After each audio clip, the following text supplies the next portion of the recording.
नमस्कार, मैं हूं प्रसून। पूरे ब्रिटेन में बदलाव की आंधी बह रही है। 14 साल बाद ब्रिटेन में लेबर पार्टी ने सत्ता में वापसी की है, वो भी जबरदस्त बहुमत के साथ।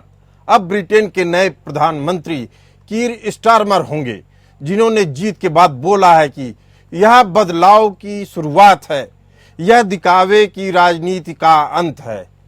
लेकिन स्टारमर के पीएम बनने से क्या भारत के ऊपर प्रभाव पड़ेगा, उसके लिए जानते हैं कि कीर स्टारमर के राजनीतिक सफर में क्या क्या पड़ाव आए हैं। साल 2015 में पहली बार ब्रिटेन की संसद में दाखिल होने वाले 61 साल के कीर स्टारमर के हाथों में अब ब्रिटेन की जिम्मेदारी होगी। लंदन के ऑक्सफोर्ड शहर में जन्मे कीर ने 50 साल की उम्र में राजनीति में एंट्री की। कीर स्टारमर पिछले 4 साल तक नेता विपक्ष रहे। कंजर्वेटिव पार्टी की नाकामियों और उसके खिलाफ उठने वाले आक्रोश को बहुत ही करीब से देखा और स्टारमर ने अपनी पार्टी की मजबूती के लिए इसका इस्तेमाल किया। कीर ने चुनाव से पहले साफ तौर पर कहा था कि अगर लोग बदलाव चाहते हैं तो वो लेबर पार्टी को वोट करें। यहूदियों के प्रति लेबर पार्टी के नजरिए में भी स्टारमर ने सकारात्मक बदलाव लाया। 18 लाख भारतवंशियों की नाराजगी दूर करने के लिए भी स्टारमर ने चुनाव में मंदिर में मन्नत मांगी। लेकिन लेबर पार्टी को भारत के मन में तमाम आशंकाएं हैं लेबर पार्टी को लेकर। इसका कारण है लेबर पार्टी की पिछली नीतियां और बयानबाजी। भारत में धारा 370 में कश्मीर से हटाए जाने को लेकर भी लेबर पार्टी ने आधिकारिक तौर पर भारत के खिलाफ बयान दिया था। ऐसे में कई मौके आए जब लेबर पार्टी की पहली पसंद पाकिस्तानी सरकार और उसकी नीतियां दिखीं। हालांकि प्रधानमंत्री ऋषि सुनक के समय में पाकिस्तानी आतंकियों और खालिस्तानी उपद्रवियों पर एक हद तक लगाम लगाई जा सकी। लेबर पार्टी का झुकाव दशकों से पाकिस्तानियों और खालिस्तानियों की ओर रहा है। आतंकी और अलगाववादी अपने आप को स्थापित करने के लिए लंदन को प्लेटफॉर्म के तौर पे इस्तेमाल करते हैं। आए दिन कट्टर मुस्लिमों का प्रदर्शन और स्थानीय लोगों के साथ भारतीय वंशियों के लिए भी मुश्किलें बढ़ती हैं। उदारता के दिखावे में उन लोगों को पीछे ढकेला जाता है जो देश के कानून और व्यवस्था के साथ चलते हैं। मानवाधिकारों को लेकर लेबर पार्टी का दोहरा चरित्र जगजाहिर रहा है। अब तक नॉर्थ आयरलैंड में एक शताब्दी से लगभग अलग राष्ट्र बनाने की मांग को नजरअंदाज किया जा रहा है। वहीं भारत में धारा 370 में बदलाव का विरोध करती है। Human rights, rule of law, natural justice, environment issues पर भी भारत को घेरने की कोशिश रहती है। असल में भारत को वैश्विक शक्ति नहीं बनने देने का मकसद अब जगजाहिर है। वहीं स्वतंत्रता और जनमत की बात करने वाला ब्रिटेन एक शताब्दी से नॉर्थ आयरलैंड पर अपनी पकड़ छोड़ने को तैयार नहीं दिखता, जबकि इन्हीं मुद्दों पर लेबर पार्टी का दोहरा चरित्र दिख जाता है। नॉर्थ आयरलैंड में 1917 से ही सिन फेन पार्टी के निर्वाचित सदस्य संसद में किसी भी बिल या मुद्दे पर वोट नहीं करते हैं। सिन फेन पार्टी के निर्वाचित सदस्य राजा के प्रति निष्ठा की शपथ लेने से इनकार करते हैं, जिस कारण से उन्हें हाउस ऑफ कॉमन्स में वोट देने का अधिकार नहीं मिलता है। सिन फेन वहां की नॉर्थ आयरलैंड की सबसे बड़ी पॉलिटिकल पार्टी है। सिन फेन का अर्थ है हम स्वयं हैं। 1906 में बनी इस पार्टी का संकल्प है कि ब्रिटिश संसद से आयरिश यानी आयरलैंड का प्रतिनिधित्व वापस लेकर आयरलैंड गणराज्य बनाना। सिन फेन पार्टी उत्तरी आयरलैंड में ब्रिटिश शासन को मान्यता नहीं देती है। इस बार भी सिन फेन पार्टी के उत्तरी आयरलैंड से 7 सांसद चुनकर आए हुए हैं। इसी मुद्दे पर हमारे साथ बात करने के लिए मौजूद हैं जे.एस. सोढ़ी साहब, जो सामरिक मामलों के जानकार हैं। दूसरा संजीव श्रीवास्तव जी, विदेशी मामलों के जानकार। आप दोनों का बहुत बहुत स्वागत है। आपने देखा कि कीर स्टारमर किस तरीके से चुनाव से पहले भी कहा है कि इस बार की लेबर पार्टी एक बदली हुई पार्टी है। ये बहुत बड़ी बात है, क्योंकि जब 2019 की बात की जाए, जब लेबर पार्टी के प्रेसिडेंट जर्मी कोबिन थे, तो उन्होंने कश्मीर को कश्मीर में मानवीय संकट बताया था, 370 का विरोध किया था खुलकर। हालांकि उस समय भी स्टारमर ने इसे भारत पाकिस्तान का आपसी मामला बताया था। उन्होंने हिंदू अत्याचारों की निंदा की है। इतने तमाम चीजें सामने निकल कर आ रही हैं संजीव श्रीवास्तव जी, तो क्या भारत ये मान सकता है कि स्टारमर भारत के साथ चलेंगे? प्रसून जी, मेरा ऐसा मानना है, मेरा ऐसा असेसमेंट है कि जो ब्रिटेन की जो लेबर पार्टी की जो नई सरकार बनने जा रही है वो भारत के साथ अच्छे संबंधों को बनाएगी। और वर्तमान समय में पूरे विश्व की राजनीति में और विशेष रूप से जो विश्व के लोकतांत्रिक राष्ट्र हैं वो भारत को किसी भी तरीके से नाराज नहीं करना चाहेंगे। भारत जो कि वर्तमान समय में विश्व की सबसे तेज गति से बढ़ती हुई अर्थव्यवस्था है। दूसरा, भारत जाहिर है कि अगर जनसंख्या के लिहाज से देखें तो नंबर 1 शक्ति है, विश्व का सबसे बड़ा लोकतांत्रिक राष्ट्र है, विश्व का सबसे बड़ा लोकतांत्रिक बाजार है। साथ ही साथ एक बात मैं और विशेष रूप से एम्फसाइज करना चाहूंगा कि इंडो पैसिफिक रीजन जो कि पूरे विश्व में 21वीं शताब्दी का विश्व का सबसे महत्वपूर्ण रीजन है, उसमें भारत की जो भूमिका है एक लोकतांत्रिक राष्ट्र होने के नाते सबसे अधिक महत्वपूर्ण है। तो ब्रिटेन जो है भारत की महत्ता को समझता है। और वर्तमान समय में अगर आप देखें तो ब्रिटेन की जो आर्थिक चुनौतियां बहुत बड़ी हैं। ब्रिटेन में जो इकोनॉमिक क्राइसिस है, जो कॉस्ट ऑफ लिविंग की के जो विषय हैं और जो इन्फ्लेशन से संबंधित जो विषय लगातार यूक्रेन क्राइसिस और कोविड के समय से चले आ रहे हैं, उसकी वजह से ब्रिटेन की जो इकोनॉमी है वो स्ट्रेस्ड आउट है। और ब्रिटेन के जो नए प्रधानमंत्री कीर स्टारमर होंगे, उन्होंने लगातार अपने कैंपेन्स के दौरान वेल्थ क्रिएशन की बात कही है।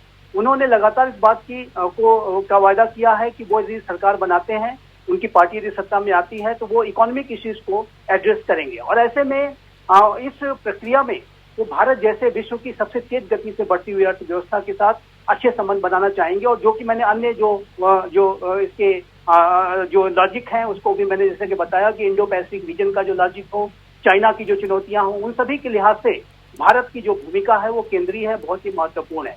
ब्रिटेन के बारे में एक बात मैं और कहूंगा कि ब्रिटेन की टेरिटरी भले से ही आज एक सीमित हो चुकी है, लेकिन ब्रिटेन आज भी जो विश्व में जो परमानेंट 5 यूनाइटेड नेशंस का है उसका एक मेंबर है।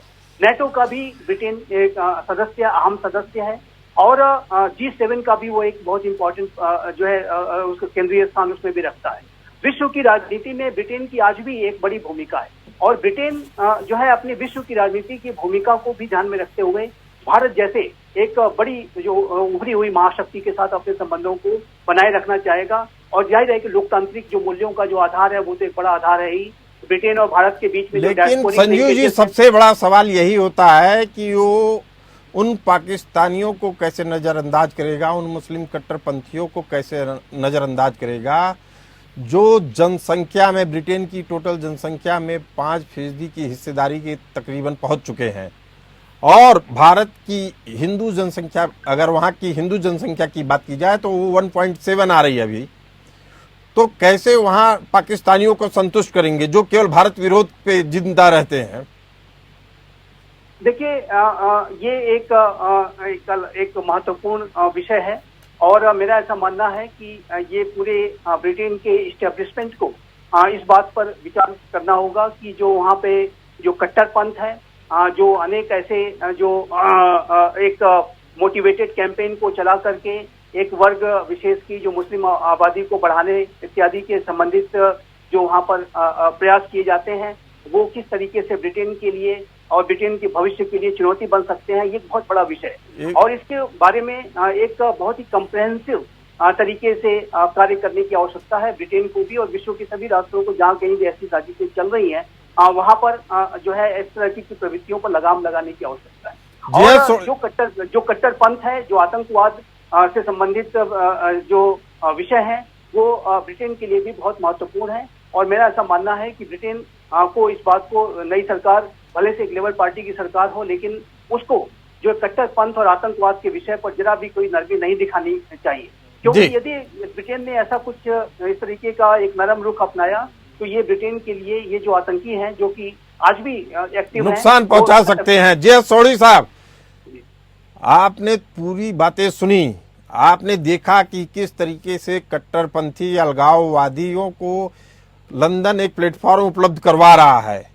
ऐसे में भारत सरकार को किस तरीके से बातचीत शुरू करनी चाहिए ब्रिटेन के साथ, जबकि वहां का नया प्रधानमंत्री भी भारत के अनुरूप है।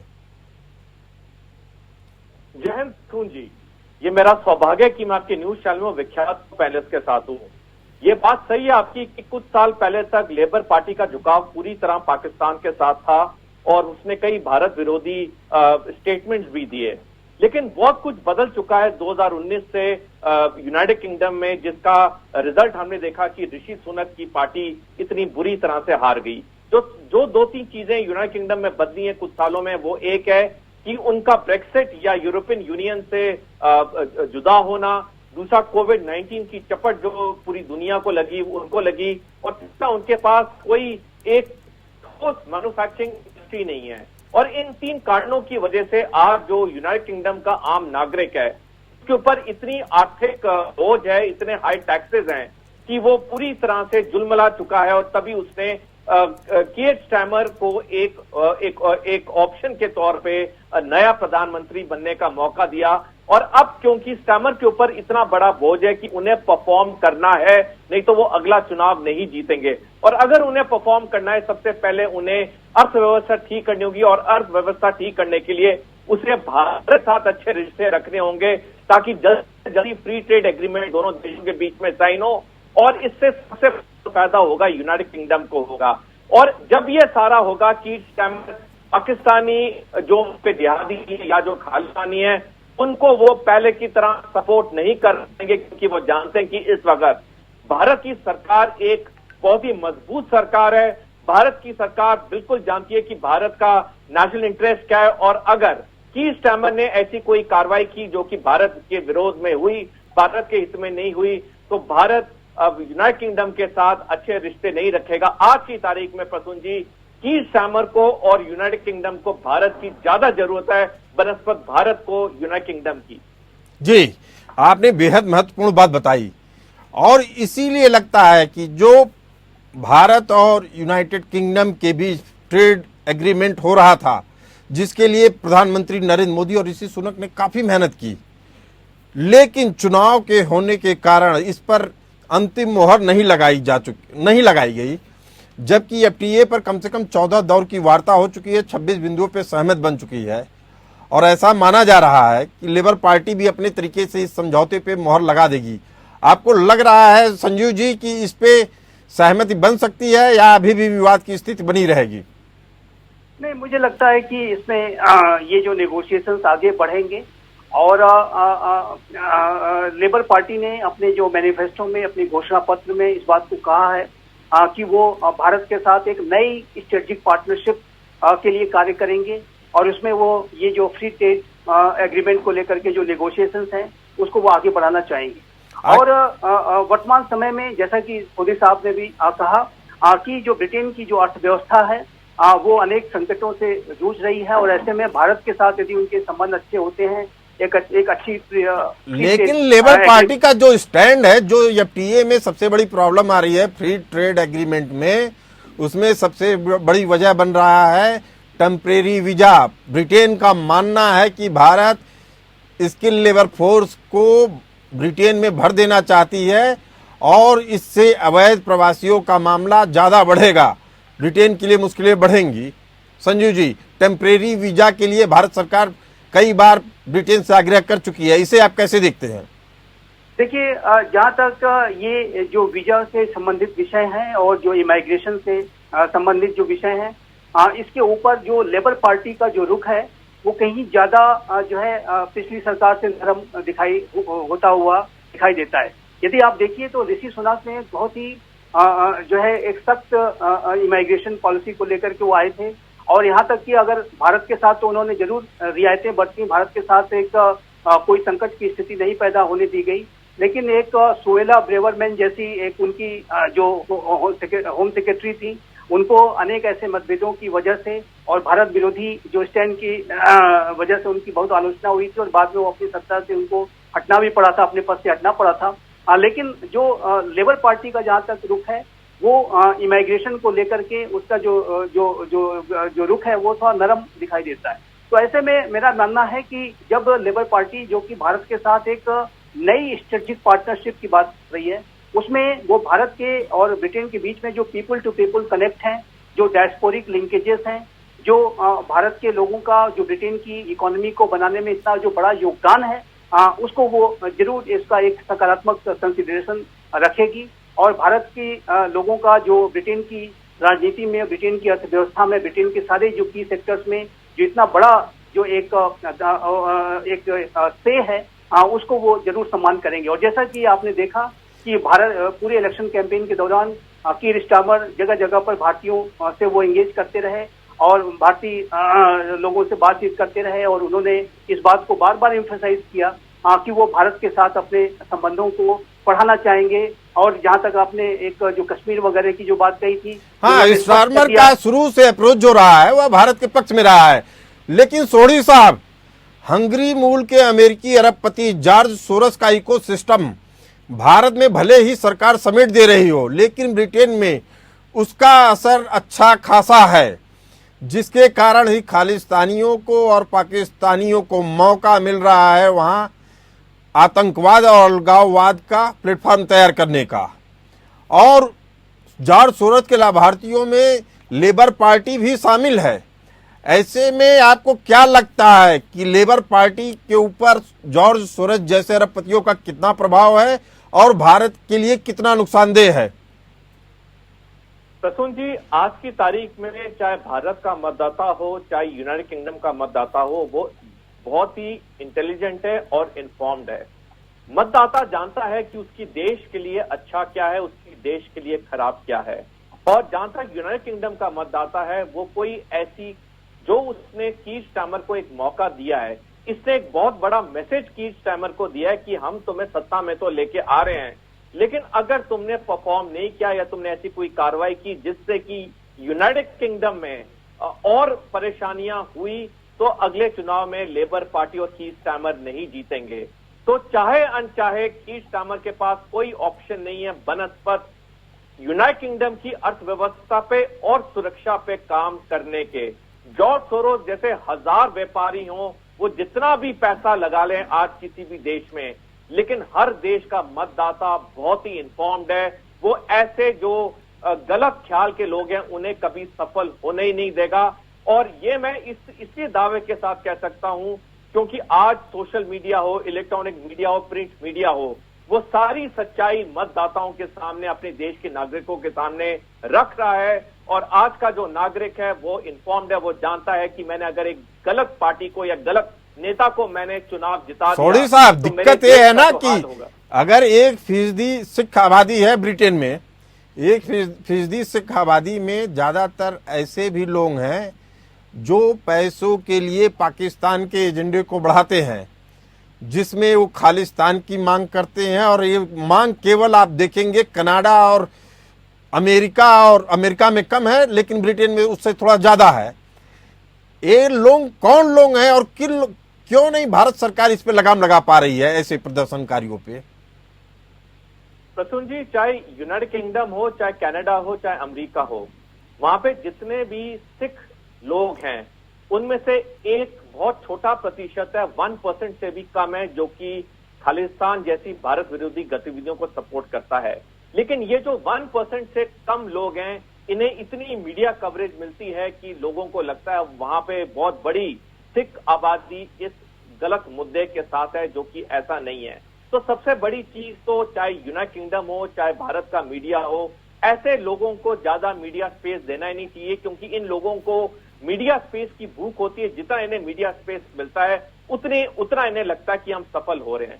दूसरी चीज, जहां तक अधिकतर सिख पॉपुलेशन की बात है, वो कभी भी भारत विरोधी गतिविधि ना तो हिस्सा ले सकता है, ना ही कभी सोच सकता है, क्योंकि हमारे 2 गुरु, सिखों के 2 गुरु, 5वें और 9वें गुरु ने अपनी जान की कुर्बानी दी थी भारत के लिए और हिंदू धर्म को बचाने के लिए। हमारे 10वें गुरु ने 2 अपने बच्चों को, शहजादों की कुर्बानी दे दी थी भारत के लिए, हिंदू धर्म के लिए। तो कोई भी सच्चा सिख ना भारत विरोधी कार्रवाई कर सकता है, ना ही हिंदू धर्म के खिलाफ कभी कोई सोच विचार भी ला सकता है, कार्रवाई करने की तो बहुत दूर की बात है। और मैं आपके दूसरे प्रश्न का जवाब देना चाहूंगा, भारत सरकार को इस वक्त बहुत कठोर और कठिन होना चाहिए कीर स्टारमर की सरकार के साथ, कि कीर स्टारमर की सरकार को साफ साफ शब्दों में बोलना चाहिए कि जो भी ब्रिटेन में इंसान भारत विरोधी कार्रवाई कर रहा है उस पर कड़ी से कड़ी सजा और जल्दी से जल्दी सजा होनी चाहिए। पहले की तरह नहीं होना चाहिए कि कई साल बीत जाते हैं, वहां पे कोई कार्रवाई नहीं होती है। और जब तक भारत सरकार एक कठिन और कठोर शब्दों में ये कीर स्टारमर को मैसेज नहीं देगी, तब तक कीर स्टारमर को ये बात पूरी तरह से समझ नहीं आएगी। और एक बार बिल्कुल साफ शब्दों में हमारी तरफ से मैसेज जाएगा, कीर स्टारमर के पास कोई ऑप्शन नहीं है बजाय भारत सरकार की बात सुनने की। चलिए, ये आपने बेहद अहम बात बताई है, लेकिन संजू श्रीवास्तव जी, देखा गया कि लेबर पार्टी की नीति में एक बड़ा बदलाव आया है यहूदियों को लेकर।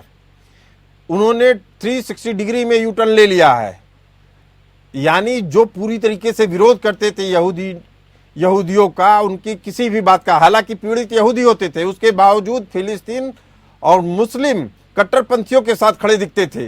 लेबर पार्टी में तो लग रहा है कि आपस में कुछ बड़ा घमासान चल रहा है। स्टारमर कुछ कह रहे हैं और लेबर पार्टी की पॉलिसी कुछ और है। ऐसे में ये सत्ता कितनी स्थिर रहेगी संजू जी? देखिए, कीर स्टारमर जो है वो अंतर्राष्ट्रीय राजनीति में जो स्थितियां हैं, जो रियलिटीज हैं, उसको वो अच्छी तरह से समझते हैं और वो इस बात को अच्छी तरह से जानते हैं कि आज के समय में कोई भी राजनीतिक दल तब तक सफल नहीं हो सकता जब तक कि वो आतंकवाद के विषय पर कड़ा रुख न रखे, एक स्पष्ट विचार न रखे। और जहां कहीं भी आतंकवादी, अलगाववादी, अतिवादी गतिविधियां चल रही हैं, यदि उसको वो सपोर्ट करने का काम करेंगे तो जाहिर है कि उनको बड़ा खामियाजा भुगतना पड़ेगा। और ये एक कीर स्टारमर के नेतृत्व की जो लेबर पार्टी है उसने एक बहुत ही बुद्धिमानी के साथ ये बदलाव लाए और जिसका कि परिणाम ये हुआ कि उनको इतनी बड़ी मेजॉरिटी मिली। मेरा ऐसा स्पष्ट रूप से मानना है कि ब्रिटेन की जो आम जनता है, ब्रिटेन का जो जनमानस है, वो किसी भी स्थिति में आतंकवाद, अतिवाद, अलगाववाद जैसे विषयों पर समर्थन नहीं दे सकती। और चाहे वो कश्मीर का मुद्दा हो, चाहे वो यहूदियों को के खिलाफ खड़े रहने की विषय हो, चाहे वो अलगाववादी एंटी इंडिया एक्टिविटीज हो, वो सारी जो विषयों पर जो लेबर पार्टी की जो सरकार है उसे अपना एक सख्त रुख अपनाना होगा। तो इस बातचीत से तो एक बात साफ हो रही है कि अभी कीर स्टारमर पे भारत भरोसा कर सकता है और स्टारमर पे भरोसा अगर हम करते हैं तो यह मान के चलना चाहिए कि आने वाले समय में भारत और ब्रिटेन के संबंध एक अलग स्तर पे होंगे, अच्छे स्तर पे होंगे। इस चर्चा को यहीं विराम देते हैं। आप सभी मेहमानों का डिबेट में हिस्सा बनने के लिए धन्यवाद। हमें दीजिए इजाजत, बने रहिए एपीएन न्यूज के साथ।